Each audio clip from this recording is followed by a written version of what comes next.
আসসালামু আলাইকুম প্রিয় অভিভাবকবৃন্দ ও শিক্ষার্থীবৃন্দ।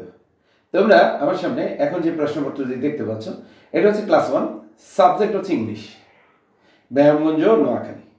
আমরা যদি আবারও চলে আসি, আমার এটা হচ্ছে third terminal assessment 2025, Begumganj Noakhali, class 1, subject English. এখানে টাইম দেওয়া আছে 2 আওয়ার্স, ফুল মার্কস 100। আমরা যদি চলে আসি আমার এখানে প্রথম প্রশ্নপত্রে প্রথমে রয়েছে নেম অর্থ নাম, এবং রোল মানে এখানে রোল নাম্বার লিখতে হবে। এরপরে আমরা 1 নং কোশ্চেনে চলে আসবো। আমার 1 নং কোশ্চেনে বলা হয়েছে write the small letters from Q to Z. 1 নং এ বলা হয়েছে write the small letters from Q to Z. আমার এখানে 1 নং এর নিচে যে খালি জায়গাটুকু রয়েছে সেখানে আমি কিউ থেকে জেড পর্যন্ত স্মল লেটারগুলো লিখব। এরপরে আমরা 2 নং এ চলে আসি। 2 নং এ বলা হয়েছে write the Bengali meaning any 5। আমার 2 নং এ বলা হয়েছে write the Bengali meaning any 5। এখানে ব্র্যাকেটের মধ্যে রয়েছে শব্দগুলো বাংলা অর্থ লেখা। এখানে 1 2 3 4 5 6 7 মোট 7টি ওয়ার্ড আছে। এই ওয়ার্ডগুলোতে সামনে যে খালি জায়গাটুকু রয়েছে 7টি থেকে 5টির সামনে আমি কি করব বেঙ্গলি মিনিং অর্থাৎ বাংলা অর্থ লিখব। আমার 2 নং এ বলা হয়েছে write the Bengali meaning, right তো লিখো বেঙ্গলি মিনিং বাংলা অর্থ এনি 5 যে কোনো 5টি। আর বাংলায় বলে দেওয়া আছে শব্দগুলোর বাংলা অর্থ লেখো। এখানে শব্দগুলোর মধ্যে রয়েছে ফাদার, নোজ, কাউ, ওফেন, ডোর, রিভার, ভিলেজ। আমার এখানে যে 6টি ওয়ার্ড রয়েছে তার মধ্যে থেকে যে কোনো 5টি ওয়ার্ডের সামনে আমি কি করব বাংলা অর্থ লিখব। এরপর আমরা 3 নং এ চলে আসি। 3 নং এ বলা হয়েছে write the word with the given letters. 3 নং এর ব্র্যাকেটে আছে এনি 5। এখানে 3 নং এ বলা হয়েছে write the word with the given letters. আমরা এখানে 3 নং এ বলা হয়েছে রাইট লেখো দ্য ওয়ার্ড, ওয়ার্ড অর্থ শব্দ, ওয়ার্ড হচ্ছে শব্দ, দ্য গিভেন লেটার্স যে লেটারগুলো দেওয়া আছে তার আলোকে। আমরা এখানে লেটারগুলোর মধ্যে রয়েছে আর, এস, ডাব্লিউ, এম, টি, এন, জেড। এখানে 3 নং এ রাইট দ্য ওয়ার্ড কি করব ওয়ার্ড লিখব দ্য গিভেন লেটার্স এই যে লেটারগুলো আছে সেগুলোর সামনে। এখানে মোট 7টি লেটার আছে। এই 7টি লেটার আছে, এই লেটারগুলো থেকে যে কোনো 5টি লেটারের সামনে আমি কি করব ওয়ার্ড লিখব।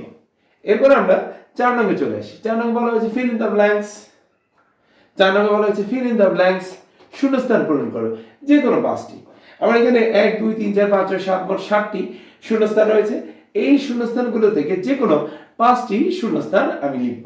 আমার এখানে প্রথমে যদি আমি চলে আসি, এখানে রয়েছে এল খালিঘর ও এন, এরপর রয়েছে বি খালিঘর এস, এরপর রয়েছে ভি খালিঘর এন, এখানে রয়েছে আর খালিঘর এল ইয়ার, এখানে আছে কিউ আই খালিঘর, এরপর রয়েছে টি, এরপর এখানে রয়েছে আর ই খালিঘর ডি, এরপর রয়েছে এন খালিঘর এস টি। আমার এখানে 4 নম্বর বলা হয়েছে ফিল ইন দ্য ব্ল্যাঙ্কস অর্থ কি শূন্যস্থান পূরণ করো। আর এখানে আমাদের যে ইংরেজি ওয়ার্ডগুলো আছে সেগুলোর মধ্যে থেকে একটি একটি করে লেটার এখানে কি রয়েছে মিসিং রয়েছে। এখন এই মিসিং গুলো লেটারগুলো আমি এখানে লিখে আমি কি করব একটা অর্থপূর্ণ ওয়ার্ড তৈরি করব। এরপর আমরা 5 নং এ চলে আসি। আমার 5 নং এ বলা হয়েছে rearrange the letter to make words. আমরা এখানে 5 নং এ বলা হয়েছে রিঅ্যারেঞ্জ দ্য লেটার, রিঅ্যারেঞ্জ অর্থ অ্যারেঞ্জ করো, দ্য লেটার্স, লেটার্স অর্থ কি বর্ণগুলো, টু মেক ওয়ার্ডস শব্দ তৈরি করার জন্য। আমরা যদি এখানে চলে আসি, এখানে বলা হয়েছে বাংলায় এলোমেলো বর্ণ সাজিয়ে শব্দ তৈরি করো যে কোনো 5টি। আমার 5 নম্বরে বলা হয়েছে এলোমেলো বর্ণ সাজিয়ে শব্দ তৈরি করো যে কোনো 5টি। এখানে 1 2 3 4 5 6 7 মোট 7টা শব্দ রয়েছে এবং এই 7টা শব্দের মধ্যে যে ওয়ার্ডগুলো আছে সেগুলো এলোমেলো আছে।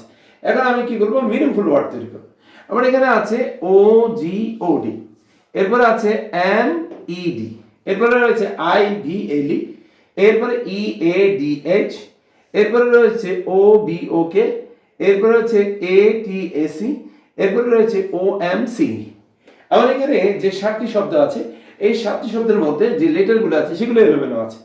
এখন এগুলোর থেকে আমি কি করব যে কোনো 5টি আমার যে কোনো 5টি ওয়ার্ড আমি বেছে নিয়ে সেগুলোর সামনে আমি কি করব ওয়ার্ডগুলোকে রিঅ্যারেঞ্জ করে পুনরায় লিখব। এরপর আমরা আমাদের প্রশ্নপত্রটির পরবর্তী পৃষ্ঠায় শুরু করব। আমার এখানে প্রথমে 6 নম্বরে রয়েছে রাইট 5 অ্যানিমালস নেম। আমার এখানে 6 নম্বর কোশ্চেনে রয়েছে রাইট 5 অ্যানিমাল নেমস, 5টি পশুর নাম লেখো। আমার টেক্সট বইতে যে পশুর নামগুলো আছে সেগুলো থেকে আমি যে কোনো 5টি পশুর নাম এখানে যে খালি জায়গাটুকু আছে সেখানে লিখব। 6 নম্বর বলা হচ্ছে রাইট 5 অ্যানিমালস নেম, লেখো 5টি প্রাণীর নাম। আর এই প্রাণীর নামগুলো আমি কি করব, টেক্সট বই থেকে লিখব। এরপরে 7 নম্বরে চলে আসি। আমার 7 নম্বরে বলা হয়েছে write the name of 5 parts of the body. আমার এখানে 7 নম্বরে বলা হয়েছে write the names of the parts of the body, শরীরের 5টি অঙ্গের নাম লেখো। আমার এখানে 7 নম্বরে যে খালি জায়গাটুকু আছে সেখানে আমি কি করব, শরীরের 5টি অঙ্গের নাম লিখব। এরপরে আমরা 8 নম্বরে চলে আসবো। আমার 8 নম্বরে বলা হয়েছে ট্রান্সলেট ইনটু ইংলিশ। আমার এখানে 8 নম্বরে বলা হয়েছে ট্রান্সলেট ইনটু ইংলিশ। আমার কি করতে হবে, ইংরেজিতে ট্রান্সলেশন করতে হবে বা ইংরেজিতে অনুবাদ করতে হবে যে কোনো 5টি। আমরা এখানে 1 2 3 4 5 6 7 এখানে 7টি আমার বাক্য রয়েছে। এই বাংলা বাক্যগুলোকে আমি কি করব, ট্রান্সলেট ইনটু ইংলিশ, ইংরেজিতে করে বাংলার ইংরেজি করে লিখব। আমার এখানে 1 নম্বরে 1 এ রয়েছে এইদিকে এসো, 2 এ রয়েছে তোমার বই খোলো, 3 এ রয়েছে তোমার আসলে যাও, 4 এ বলছে ধন্যবাদ, 5 এ শুভ সকাল, 6 এ ছবিটির দিকে তাকাও, 7 তোমার নাম কি। আমার এখানে 8 নম্বরে বলা হয়েছে ট্রান্সলেট ইনটু ইংলিশ। ট্রান্সলেট হচ্ছে ইনটু ইংলিশ, ইংরেজিতে অনুবাদ করো যে কোনো 5টি। এখানে 7টি বাক্য আছে, 7টি বাক্য থেকে যে কোনো 5টি বাক্যের সামনে আমি কি করব, বাংলার ইংরেজি লিখব। এরপরে আমরা 10 নং প্রশ্নে চলে আসি। আমার এখানে 10 নং প্রশ্নে বলা হয়েছে রাইট অ্যাবাউট ইউরসেলফ।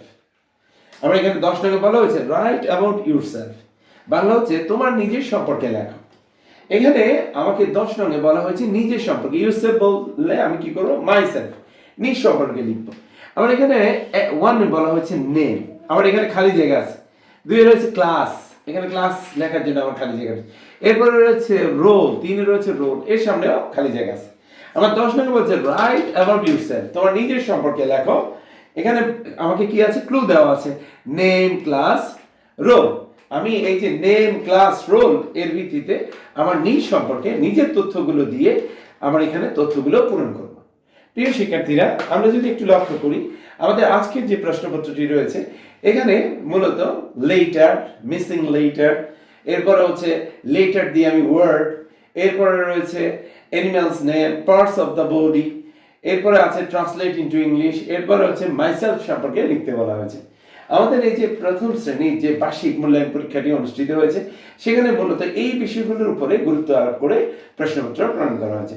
আমাদের সামনের বছর যে বার্ষিক পরীক্ষা বা অন্যান্য যে পরীক্ষাগুলো অনুষ্ঠিত হবে সেখানে প্রস্তুতি গ্রহণের ক্ষেত্রে আমাদের এই প্রশ্নটি অবশ্যই গুরুত্বপূর্ণ ভূমিকা রাখবে। সবাইকে ধন্যবাদ জানিয়ে আমাদের আজকের উপস্থাপনাটি এখানে শেষ করছি। আসসালামু আলাইকুম।